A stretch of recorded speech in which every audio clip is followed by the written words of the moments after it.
Karl Marx എന്ന് പറയുന്ന ഒരു ജർമ്മൻ ഫിലോസഫറെ കുറിച്ച് നിങ്ങൾ കേട്ടിട്ടുണ്ടാവും. കാൾ മാക്സ് അദ്ദേഹത്തിന്റെ ദാസ് ക്യാപിറ്റൽ എന്ന് പറയുന്ന പുസ്തകം എഴുതാൻ 30 വർഷം എടുത്തു എന്നാണ് പറയുന്നത്. അദ്ദേഹം ആ പുസ്തകം എഴുതുന്നതിന്റെ ഇടയിൽ ലോകത്തിലെ തന്നെ ഏറ്റവും വലിയ ലൈബ്രറികളൊന്നായിട്ടുള്ള ലണ്ടൻ ലൈബ്രറിയുടെ ഒരു വർഷം മുഴുവനും വായിച്ചു കഴിഞ്ഞിട്ടുണ്ടായിരിക്കും. അപ്പൊ ആ പുസ്തകത്തിന്റെ അകത്ത് എത്രത്തോളം നോളജ് ഉണ്ടാവും അല്ലേ? അത് വായിക്കുന്ന ആൾക്ക് കിട്ടുന്ന ഒരു അനുഭവം എന്തായിരിക്കും അല്ലേ? യെസ്, നമ്മൾ വായന ശീലിക്കേണ്ടത് അത്യാവശ്യമാണ്. Reading makes you A different person. നിങ്ങളെ ഒരു വ്യത്യസ്തനായ മനുഷ്യനാക്കും വായന എന്ന് പറയുന്നത്. വായന നിങ്ങൾക്ക് നൽകുന്നത് വിസ്ഡം ആണ്. വിസ്ഡം എന്ന് പറഞ്ഞാൽ having a great or bigger heart. If you want to be a successful person in life, reading is the key.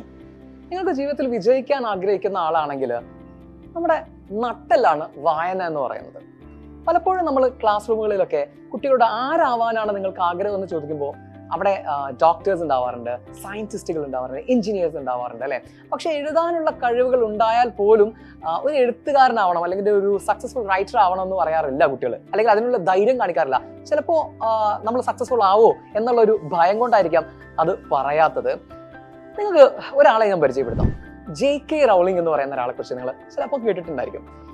Harry Potter series എഴുതിയിട്ടുള്ള ആളാണ്. ഇംഗ്ലണ്ടിലെ ക്വീനിനേക്കാൾ സമ്പന്നയായിട്ടുള്ള എഴുത്തുകാരിയാണ് ആര്? നമ്മുടെ JK റൗളിംഗ് എന്ന് പറയുന്ന ആള്.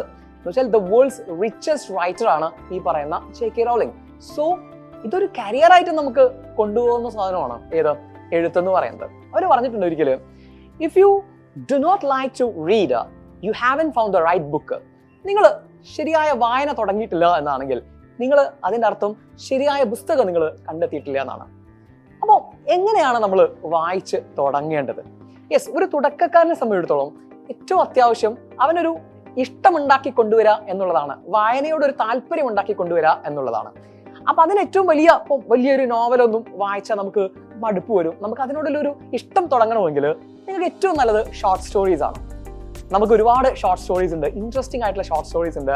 RK നാരായണന്റെയോ അല്ലെങ്കിൽ അതുപോലെ AJ ക്രോണിങ്ങിന്റെയോ റസ്കിൻ ബോണ്ടിന്റെയോ ഒക്കെ ഷോർട്ട് സ്റ്റോറീസ് നമുക്ക് ഇഷ്ടം പോലെ ഉണ്ട്. പ്രത്യേകിച്ചും ഇന്ത്യൻ ഓതേഴ്സ് ഇൻ ഇംഗ്ലീഷ്, അല്ലെങ്കിൽ ഇനി മലയാളത്തിലുള്ള പുസ്തകങ്ങളാണെങ്കിലും വൈക്കം മുഹമ്മദ് ബഷീറിന്റെ കഥകളും ഒക്കെ നമുക്ക് എന്ത് ചെയ്യാം, ഉപയോഗപ്പെടുത്താം. തുടക്കക്കാർക്ക് ഒരു 20 മിനിറ്റ് അല്ലെങ്കിൽ ഒരു 15 മിനിറ്റ്, 24 മണിക്കൂർ ഉണ്ടല്ലോ നമുക്ക് ഒരു ദിവസം അല്ലെ?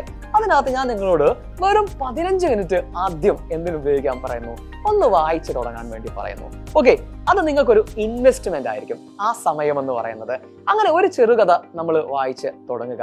അത് നമ്മുടെ ലൈഫിൽ നമുക്ക് വളരെ വളരെ ഗുണം ചെയ്യുന്ന ഒരു കാര്യമായിട്ട്, ഒരു അസറ്റ് ആയിട്ട് മാറുക തന്നെ ചെയ്യും.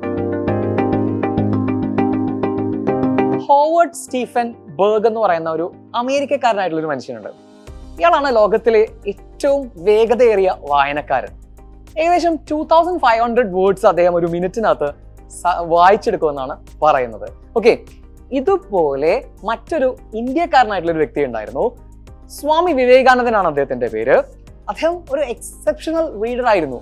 വളരെ പെട്ടെന്ന് നല്ല കോൺസെൻട്രേഷൻ ഉണ്ടായിരുന്ന ഒരു വ്യക്തിയാണ്. അപ്പോൾ റീഡിങ്ങിന്റെ ഒരു ക്വാളിറ്റിയാണ് നമ്മുടെ ബ്രെയിനിനെ സ്ട്രോങ്ങർ ആക്കി മാറ്റും വായന എന്ന് പറയുന്നത്. ഓക്കെ, രണ്ടാമത്തെ ഒരു ക്വാളിറ്റി എന്ന് പറഞ്ഞാൽ better understanding of people.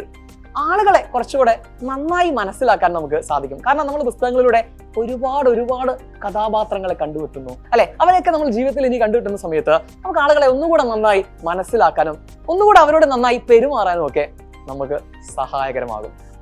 Next one vocabulary ആണ്. നമുക്ക് അത്യാവശ്യമായ ഒരു സാധനമാണ് വൊക്കാബുലറി അല്ലെ? റീഡിങ് നമ്മുടെ വൊക്കാബുലറിയെ നന്നായി എൻഹാൻസ് ചെയ്യുമെന്നാണ് പറയുന്നത്. 1000 പുസ്തകം വായിച്ച ഒരാൾക്ക് ശരിക്കും അയാൾക്ക് വേർഡ്സ് ഒരു റിവർ പോലെ ഒഴുകുമെന്നാണ് പറയാം. Vocabulary is very key in writing and speaking, so keep reading. റീഡിങ്ങിന്റെ മറ്റൊരു ബെനിഫിറ്റ് ആണ് it reduces stress എന്നാണ് പറയാം.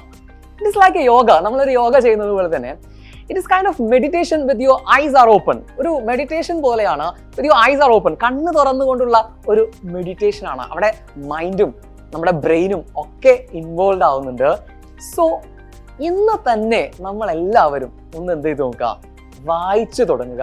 ഒരു 24 മണിക്കൂറിനകത്ത് വെറും 20 മിനിറ്റോ 15 മിനിറ്റോ നിങ്ങളൊന്ന് ചെലവഴിച്ചു നോക്കുക. ഈ ബഹളങ്ങളുടെയൊക്കെ ഇടയിൽ നിന്നൊന്ന് മാറിയെന്നുകൊണ്ട് ഈ പറയുന്ന ഈ മൊബൈൽ ഫോണിന്റെയും അതുപോലെ സോഷ്യൽ മീഡിയയുടെ ഒക്കെ ബഹളങ്ങളിൽ നിന്നും ചെറുതായിട്ടൊന്ന് മാറിയിട്ട് ഒരു 10-15 മിനിറ്റ് നമ്മളൊന്ന് ഇതിനു വേണ്ടിയിട്ട് മാത്രം മാറ്റി വെച്ചിട്ട് എന്ത് മാറ്റമാണ് നിങ്ങൾക്ക് ജീവിതത്തിൽ ഉണ്ടായി തുടങ്ങുന്നതെന്ന് താഴെ കമന്റ് ബോക്സിൽ നിങ്ങൾ എന്ത് ചെയ്യുക, ഒന്ന് കൊണ്ടുവരിക.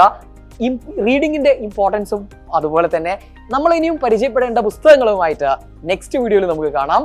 Okay, till then bye.